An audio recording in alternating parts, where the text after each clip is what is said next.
Que a graça e a paz de Jesus esteja sobre a sua casa e sobre a sua vida.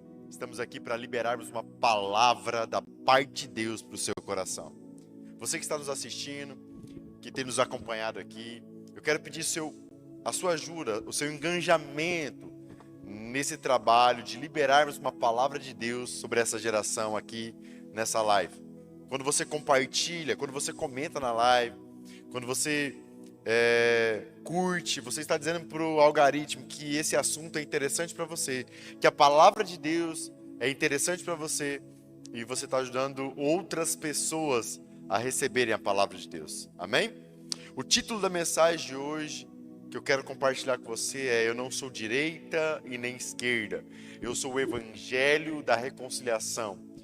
Deus me deu um ministério, o ministério da reconciliação. Quando eu falo que sou direita, eu falo que sou esquerda. Há um tempo atrás até falava que era direita, mas Deus me corrigiu, me repreendeu.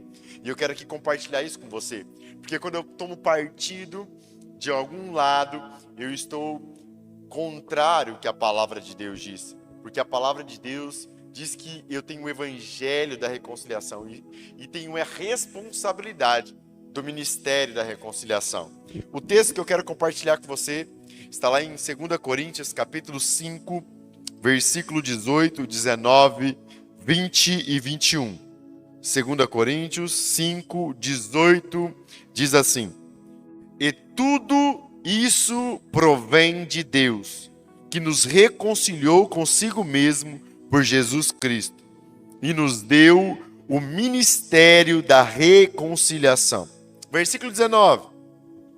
Isto é, Deus estava em Cristo, reconciliando consigo o mundo, não imputando aos homens os seus pecados, e nos confiou a mensagem da reconciliação. De sorte que somos embaixadores da parte de Cristo, como se de Deus por nós rogasse. Rogamos-vos da parte de Cristo que vós reconcilieis com Deus. Aquele que não conheceu pecado, ele se fez pecado por nós, para que nele fomos feitos justiça de Deus. Vamos orar? Amigo Jesus, Pai da eternidade, doce Espírito Santo, fale aos nossos corações. Traga clareza de entendimento sobre nós. Que tudo aquilo que é do inferno e está impedindo nós, como igreja no Brasil, de entendermos o ministério que o Senhor nos deu da reconciliação, caia por terra, saia em nome de Jesus. Fique clara a tua palavra no nosso coração. Amém. Em nome de Jesus. Amém. Gente, os 3 versículos que nós acabamos de ler, fala que Deus, em Jesus, reconciliou o mundo com Ele. E deixa claro como foi essa reconciliação. Se você ler atentamente na sua Bíblia, em casa, você vai entender no versículo 20, no versículo 19, que Deus reconciliou o mundo com os homens e tem um alicerce para essa reconciliação. Foi não imputar aos homens os seus pecados. O que é isso? Quando Jesus decidiu morrer na cruz do Calvário pelos nossos pecados, quando Jesus decidiu na cruz, na sua encarnação, na sua crucificação, na sua morte e na ressurreição, Cristo decidiu transferir a paternidade de Deus que estava sobre ele para os homens. E o alicerce dessa transferência, porque a Bíblia diz que em Cristo há poder de transformar a criatura caída por conta do pecado do primeiro Adão em filhos de Deus. Essa paternidade foi transferida a nós com uma alicerce, com uma base, o evangelho da reconciliação. Deus não imputou os nossos pecados para se reconciliar conosco. O que é isso, pastor? Deus não levou em consideração as nossas transgressões. Deus não levou em consideração as nossas debilidades. Deus não levou em consideração os nossos defeitos e os nossos pecados para nos chamar de filhos, para ter conosco agora um relacionamento de pai e filho. Isso é o evangelho da reconciliação. Mas não foi dado só a nós, e é isso que nós acabamos de ler, e eu quero falar rapidamente para avançar na mensagem. Não foi dado para nós só o evangelho da reconciliação. O que é o evangelho da reconciliação? Deus se reconciliando conosco, não imputando a nós os nossos defeitos, não estabelecendo na nossa relação entre o homem e Deus aquilo que eu sou. Porque se Deus estabelecesse um padrão de relação entre o homem e ele, naquilo que o homem era, jamais o homem poderia ter um relacionamento com Deus. Quem está me entendendo, diga glória a Deus. Mas Deus estabeleceu um relacionamento com o homem a partir de Deus, a partir de quem Ele é, a partir do seu amor por nós. Ele nos aceitou mesmo antes, quando nós estávamos mortos nos nossos delitos e pecados, fedendo, separado da glória de Deus. Ele morreu por nós. E agora, não só nos deu o evangelho da reconciliação, mas também nos deu um ministério, o ministério da reconciliação. E é isso que ele fala no 20 e no 21. Ele fala assim: olha, eu oro para que vocês entendam o evangelho da reconciliação, para que vocês exerçam o seu ministério. Lindão, o seu ministério não é tocar na igreja, o seu ministério não é pregar o evangelho. O seu ministério é andar, exercer o ministério da reconciliação com os homens. E qual é a base desse ministério? Para que eu me reconcilie com os homens, eu não posso imputar a eles pecado. Deus se reconciliou comigo, e o alicerce foi: eu não imputo a vocês pecado. Eu amo e aceito vocês do jeito que vocês estão. É claro que o evangelho também transforma, e nós vamos falar disso para aprofundarmos nisso, no ministério da reconciliação. Mas quando eu estabeleço um padrão para me relacionar com as pessoas, eu conversando sobre essa palavra, eu preguei ela domingo na igreja, e na segunda-feira estava conversando na segunda ou na terça, estava conversando com um rapaz que eu amo muito. Ele falou assim: pastor, eu não vou levar todo mundo para minha casa. O evangelho da reconciliação não está falando de afinidade. Jesus tinha 12 discípulos, e só um deitava no peito de Jesus. Amém, igreja? O evangelho da reconciliação está falando assim: olha, não se relacione com as pessoas porque você gosta ou não gosta. Porque quando você se relaciona com alguém porque você gosta, você não está amando ela como Cristo amou, incondicionalmente. Você está tendo um relacionamento com ela, não pelo evangelho da reconciliação, mas para usufruir de algo agradável que ela proporciona na sua vida. Quem está entendendo, igreja? O evangelho da reconciliação, ele se relaciona com quem ele gosta e com quem ele não gosta. Ele se conecta com as pessoas, porque a intenção dele é levar as pessoas para Cristo. No versículo 1 do capítulo 6, olha o que diz: e nós, cooperando com ele, também vós exortamos a quem não recebeis a graça de Deus em vão. Então, antes da gente aprofundar, falar sobre o evangelho da reconciliação, nós vamos deixar claro aqui que a graça de Deus, ela não pode ser usada em vão. Eu preciso me reconciliar com as pessoas, não imputando a elas pecado, andando acima do que os fariseus e os mestres da lei andavam. Porque Jesus falou assim: olha, se vocês amam só quem ama vocês, que recompensa vocês vão ter? Até os fariseus fazem isso. Vocês precisam amar os seus inimigos. Você precisa amar quem calunia você.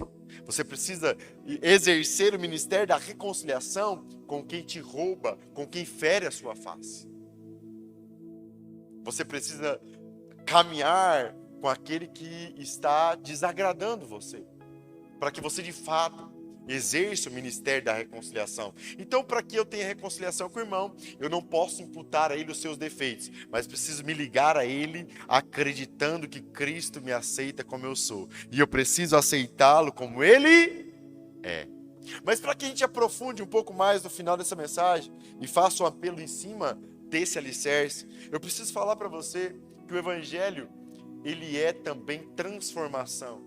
Porque a graça de Deus me aceita como eu sou, mas a graça de Deus também me transforma. Então, para que não fique nenhum espaço vago nessa mensagem e ela não fique incompleta, eu quero falar um pouquinho, antes de falarmos mais do evangelho da reconciliação, eu quero falar com você sobre a santificação. A santificação é algo maravilhoso.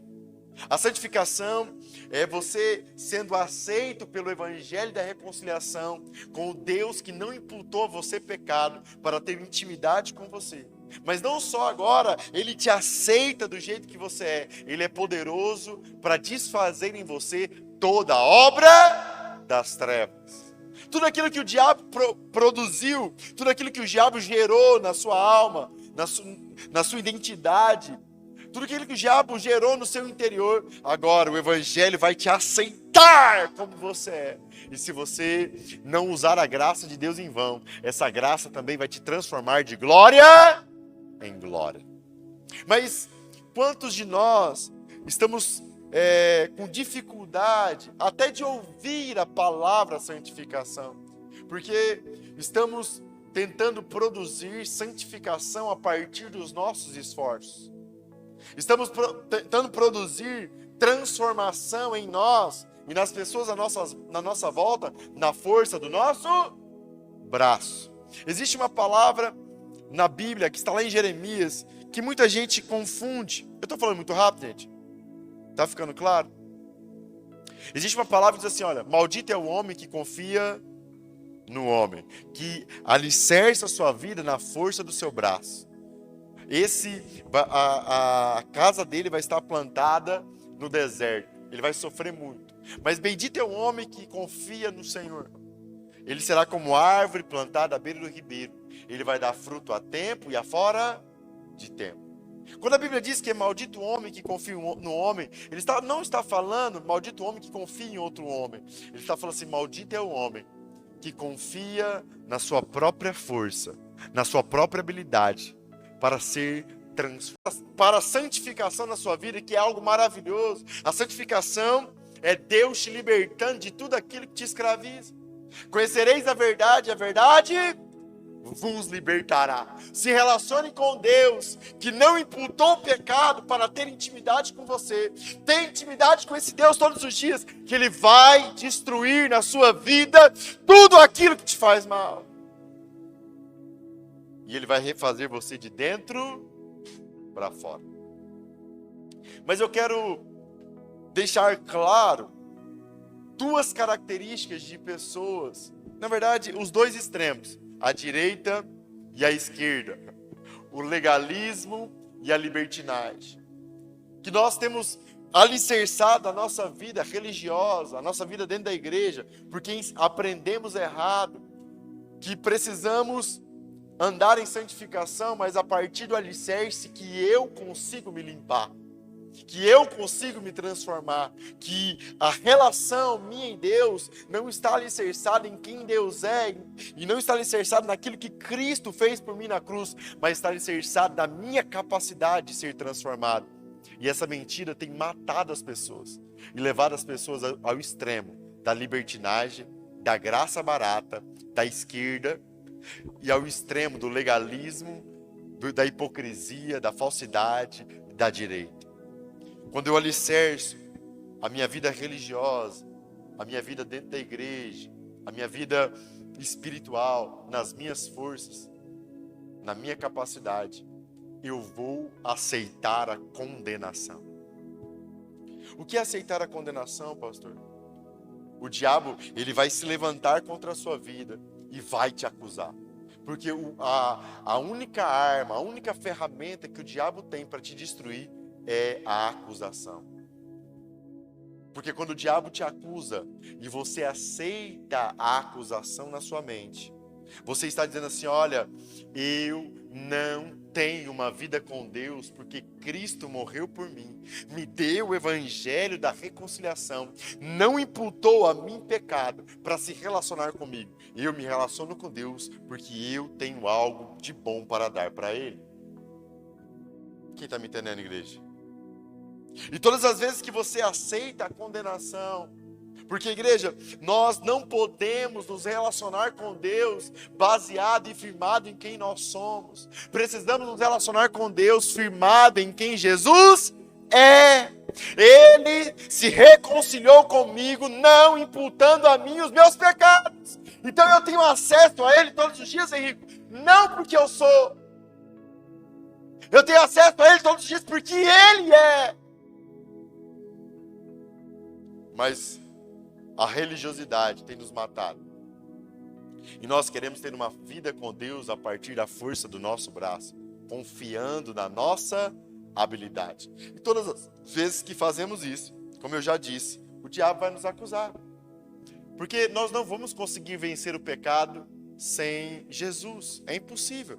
Fala para o seu irmão que está em casa, você que está aqui, fala assim, ô, lindão, sem Jesus, você vai continuar sempre esse playboyzinho aí.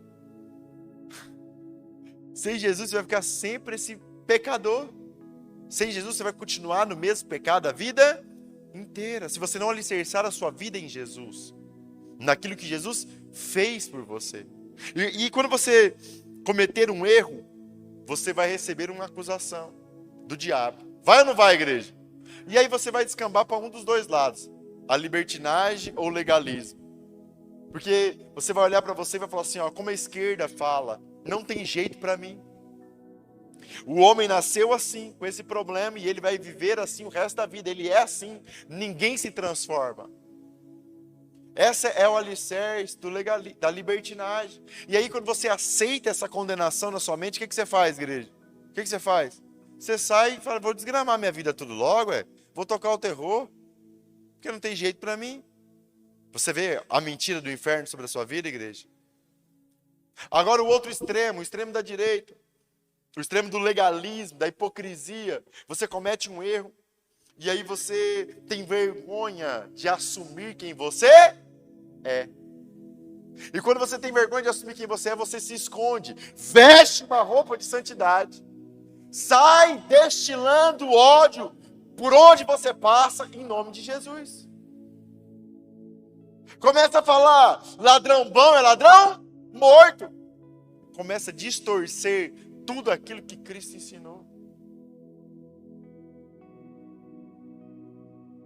Porque você está escondido em uma roupa de santarrão.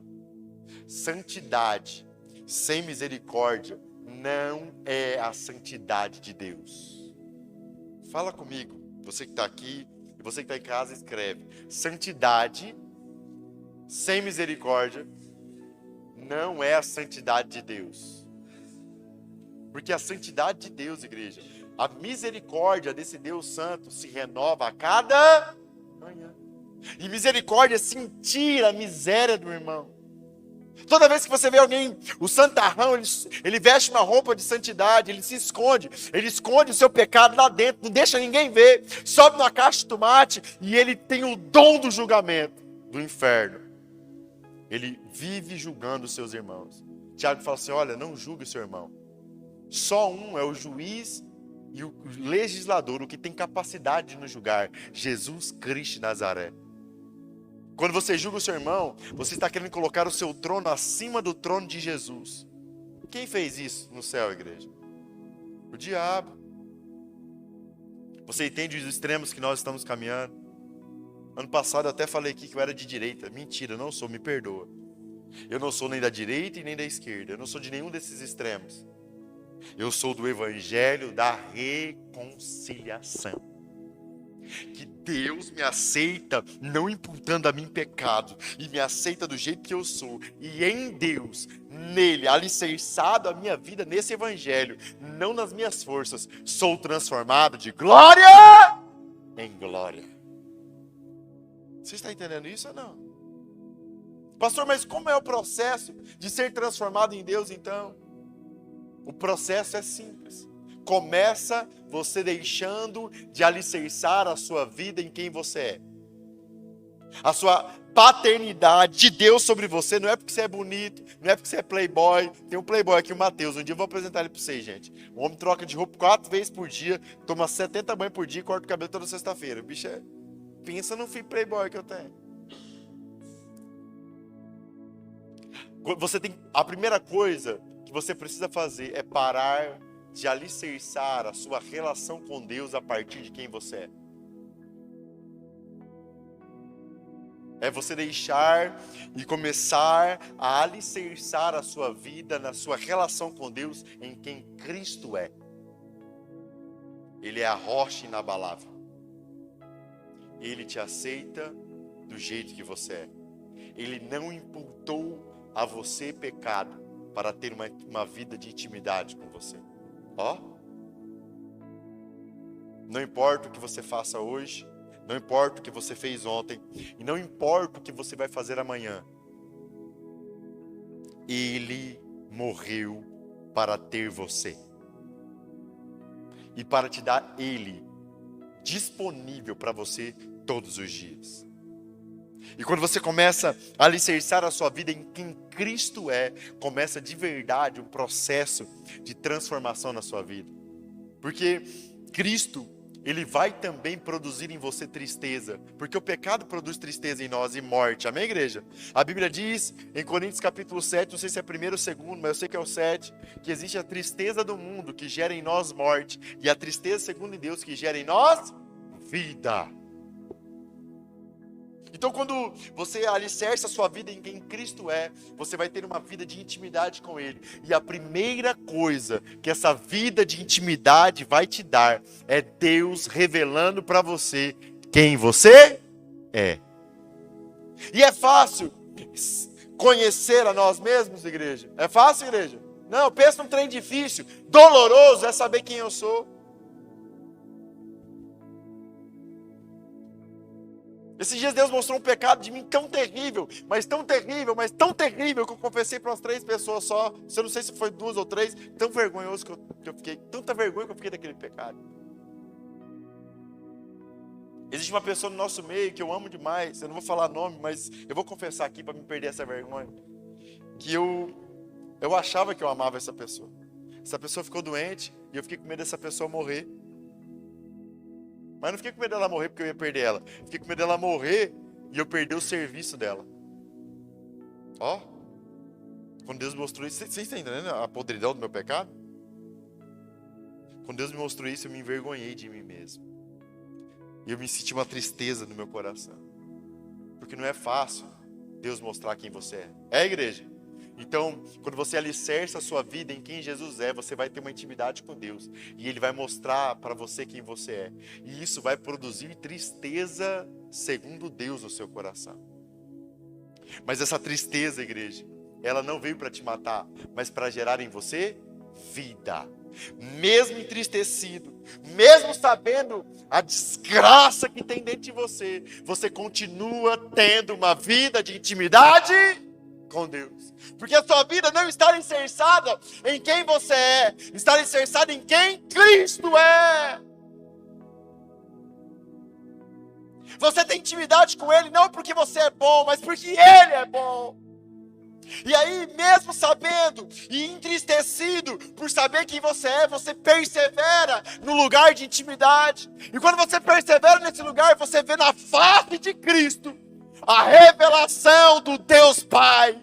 E quando você vê na face de Cristo a revelação de quem Deus é, mesmo entristecido, sabendo quem você é, você vê um Pai amoroso te olhando e falando com os olhos: eu continuo te amando do mesmo jeito. Quem pode dar um aleluia aí, cara? E quando você vê, mesmo você sabendo quem você é, você persevera nesse lugar de intimidade com Deus. E Ele começa a te falar, derramar no seu coração esse amor tão grande. E aí, é por isso que a palavra de Deus diz que é o amor de Deus que nos constrange a mudar. Então, depois da tristeza, segundo Deus, vem o quebrantamento. Por que vem o quebrantamento, pastor? Porque você consegue enxergar na sua relação com Deus que Ele te ama mesmo você sendo tão podre e pecador. E quando você consegue enxergar esse amor, o seu coração se quebranta, se derrete. E aí vem um terceiro passo do processo de santificação na vida de um cristão genuíno: o arrependimento. O que é arrependimento, pastor? Papai, eu sei quem eu sou, eu sei quem o Senhor é, que me ama mesmo sabendo que eu sou podre, mas eu não quero continuar com esse problema, papai.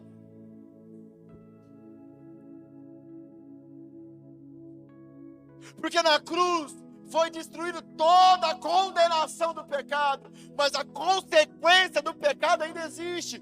Tudo que eu planto eu vou colher. Quem está me entendendo, igreja? Então, o quebrantamento gera arrependimento. Você quer uma mudança na sua vida. Você quer uma mudança de rota. E na relação sua e Deus, você sabe que você é incapaz de se transformar. Quantas vezes você falou, nunca mais faço isso. Nunca mais uso droga, nunca mais vejo pornografia, nunca mais... Nunca mais. Quantos nunca mais você já falou? E de repente você estava lá fazendo tudo de novo. Hã? Porque só esse processo de ter uma vida com Deus, de descobrir nessa relação quem você é, de descobrir nessa relação quem Deus é e como Ele te ama, pode gerar em você quebrantamento e arrependimento genuíno. E qual é o próximo passo para que eu seja transformado, pastor? É a humilhação. É confessar o seu pecado. A palavra de Deus diz que quando nós confessamos o nosso pecado, Deus é fiel para nos perdoar e nos purificar de toda injustiça. Então o quebrantamento leva ao arrependimento, que leva à confissão. Aí eu declarar diante dos homens quem eu sou. Porque quando eu declaro diante dos homens quem eu sou, eu estou dizendo assim, Pai, no mundo espiritual, o Senhor é mais importante para mim do que os homens. E quando eu reconheço publicamente quem eu sou, Deus é obrigado a me transformar, igreja? É? Não, Ele não é obrigado a nada. Paulo orou 2 vezes, e Deus falou assim, minha graça te basta. Pastor, se Deus não nos mudar na primeira vez que a gente se humilhar, faça igual eu. Eu vou aumentando o nível de humilhação. Primeiro eu confesso meu pecado para 1, depois para 2, para 3, depois vou para o grupo, depois vou para a rede social, depois vou para a igreja. E o que eu não quero mais é continuar sendo daquele jeito. E eu descobri que eu não tenho forças em mim para me limpar. Mas que o meu Pai está pronto para me transformar se eu decidir de verdade alicerçar a minha vida no Evangelho da reconciliação. Existem muitas pessoas frustradas, cansadas com a religião, porque a religião faz tudo ao contrário. Ele manda você tomar banho primeiro para ir para Deus, porque Ele não aceita você sujo. E essa não é verdade. O único lugar que dá para se limpar é em Deus.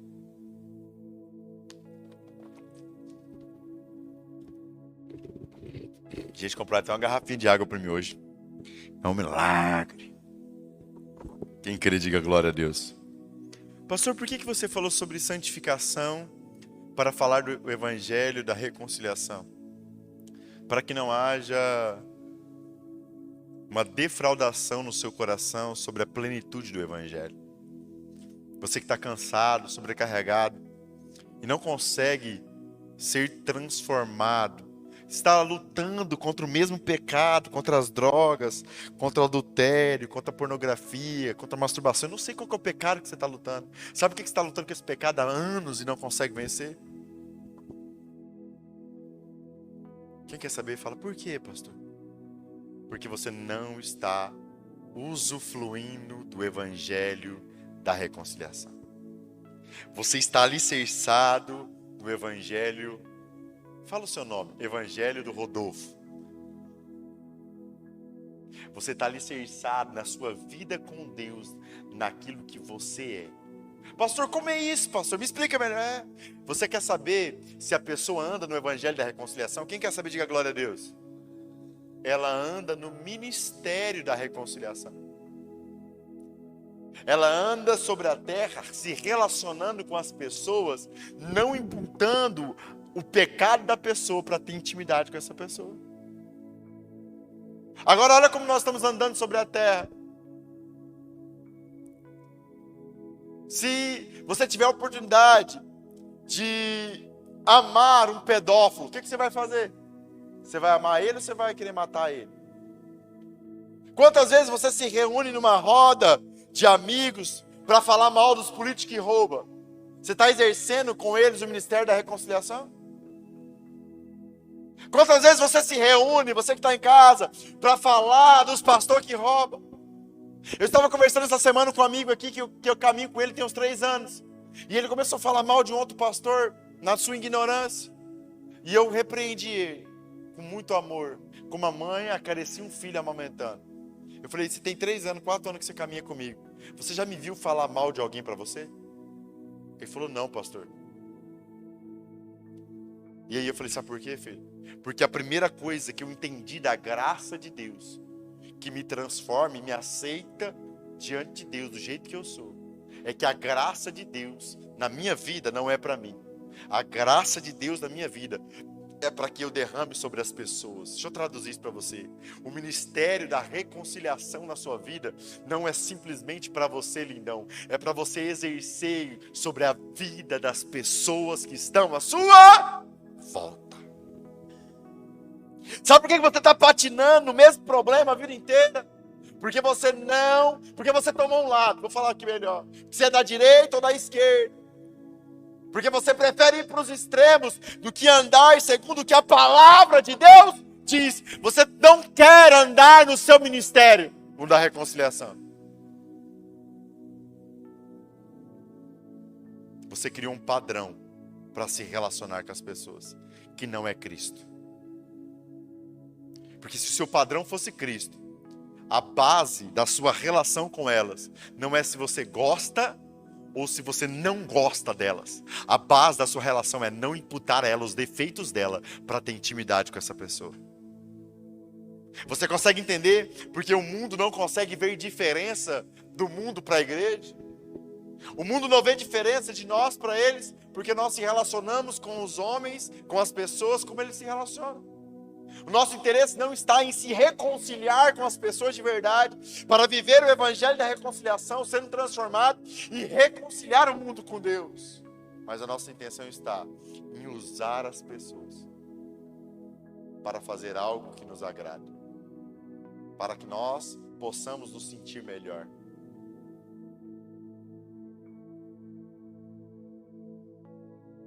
Vocês têm vivido o seu evangelho? Esse é o seu problema. Fala para o seu irmão assim, você tem vivido o evangelho? Esse é o seu problema. Porque se você vivesse o evangelho de Cristo, que não imputou os seus pecados para ter intimidade com você, você viveria o ministério da reconciliação, não imputando às pessoas pecado, para se reconciliar com elas, ter intimidade com elas e conduzi-las a Cristo. A santificação precisava ser algo normal entre os cristãos, e não é. Por que a santificação precisava ser algo normal entre os cristãos? Porque todo aquele que conhece a Cristo é transformado. Quem pode dizer glória a Deus? Mas por que não é normal? Porque nós não estamos vivendo o ministério da reconciliação. Quando alguém fere o nosso rosto, nós oferecemos a outra face, igreja? Quando alguém fala mal de nós, nós exercemos o ministério da reconciliação com ele, falando bem dele? Quando alguém nos rouba, nós vamos no CISC ou vamos fazer justiça própria? Meu ministério, meu evangelho. Ou eu exerço o ministério da reconciliação com essa pessoa. Gente, quando de fato eu vivo o ministério da reconciliação, eu nem preciso perdoar mais. Mas que é isso, pastor? Eu não me magoo. Eu começo um relacionamento com essa pessoa sabendo que ela é defeituosa, como eu sou defeituoso, e que ali na frente os meus defeitos e os defeitos dela vão aflorar. E quando esses defeitos aflorar, a minha função é continuar com o ministério da reconciliação. Igreja, mais ou menos no mês 6 do ano passado, eu tive um momento difícil no Ministério da Reconciliação. Um grupo de pessoas aqui da igreja se levantou falando muito mal de mim, da minha mulher e das minhas filhas. A Antônia, de 6 anos, tinha 5 na época. As pessoas falavam que ela era arrogante, esse grupo de pessoas. Chamando minha filha de 5 para 6 anos de arrogante. E aqui, nas nossas costas. Não era nem olhando no meus olhos. Se fosse olhando no meus olhos, até que não tinha tanto problema. Eu chorei por dias. Porque a minha vontade era viver o evangelho do Rodolfo. Como que era o evangelho do Rodolfo, pastor? Passar a faca no pescoço. Essa era a minha vontade, matar esses indivíduos. Chutar eles. Eu até falava que Deus estava falando comigo, dentro de mim, para me repreender eles. Mas o Espírito Santo me deu força e graça. Eu não agi na minha carnalidade, nem no meu evangelho. Eu orei e abençoei essas pessoas. Me quebrantei, chorei vários dias. Porque eu não queria perder o evangelho da reconciliação. Porque eu não queria perder o ministério da reconciliação. Não é porque eu queria perder essa igreja, não, gente. É porque eu sei o tanto que eu sou pecador e o tanto que eu dependo desse ministério, o da reconciliação. Que eu não tenho direito de deixar alguma coisa entre eu e o meu irmão. Ei, você não tem direito de deixar alguma coisa entre você e o seu ofensor. Porque todas as vezes que você deixa, você está quebrando o evangelho da reconciliação na sua vida. O único caminho que pode te transformar. Por isso que o diabo, a estratégia dele é dividir. Direita. Sabe o que é a esquerda? É o fruto da direita. Sabe o que é a direita? É o fruto da esquerda. Só existe porque um alimenta o outro.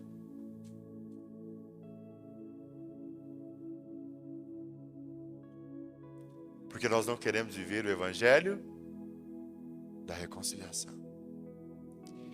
Não queremos ser transformados. Não queremos amar como Cristo amou.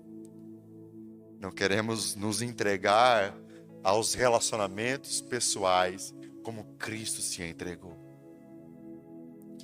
E aí vivemos uma vida medíocre a vida inteira. Lutando contra as pessoas. E usando a palavra de Deus. É verdade isso, não é, igreja? Hã? Quem entendeu essa mensagem?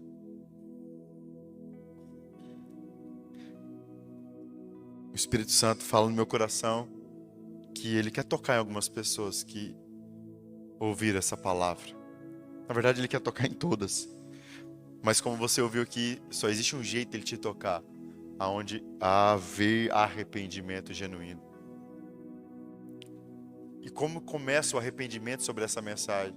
Sabendo que Deus te ama, mesmo você não usufruindo do evangelho da reconciliação.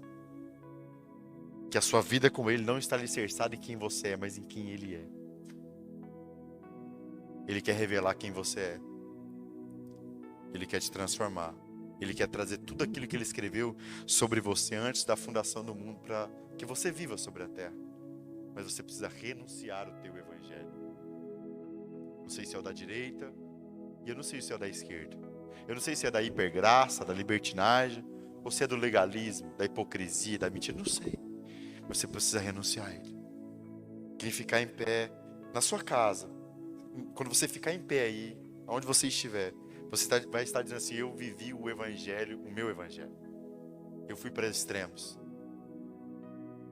E eu quero ser transformado e quero viver o evangelho da reconciliação, exercendo o ministério da reconciliação por onde eu passar. Quem quiser uma oração, fique de pé no seu lugar, em sinal de arrependimento. Que eu quero orar por você. Fique na posição de receber uma oração também, onde você estiver. Comece a falar com Deus. Comece a abrir o seu coração, falar quem você é.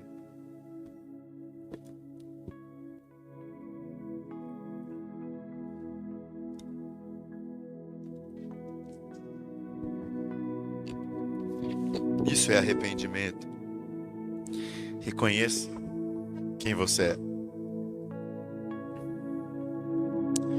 Amigo Jesus, nós te adoramos neste lugar. Nós temos limitações, Jesus. Defeitos, falhas no caráter. Problemas graves ainda a ser resolvidos dentro de nós. mas nós alicerçamos a nossa vida em Ti. Não alicerçamos a nossa vida em quem nós somos, mas alicerçamos a nossa vida em quem o Senhor é. Ah, Senhor, nós te amamos porque o Senhor nos amou primeiro. E nós sabemos que a Tua palavra é viva, que a Tua palavra é poderosa, e que o Senhor não resiste a corações arrependidos. Então, onde o Senhor encontrar um coração arrependido, Senhor, toca, transforma, traga vida e estabeleça o Seu Evangelho sobre eles. Em nome de Jesus. Amém e amém. Amém? Se Deus falou com você nessa palavra, compartilhe ela. Seja um bom evangelista do Senhor. Amém?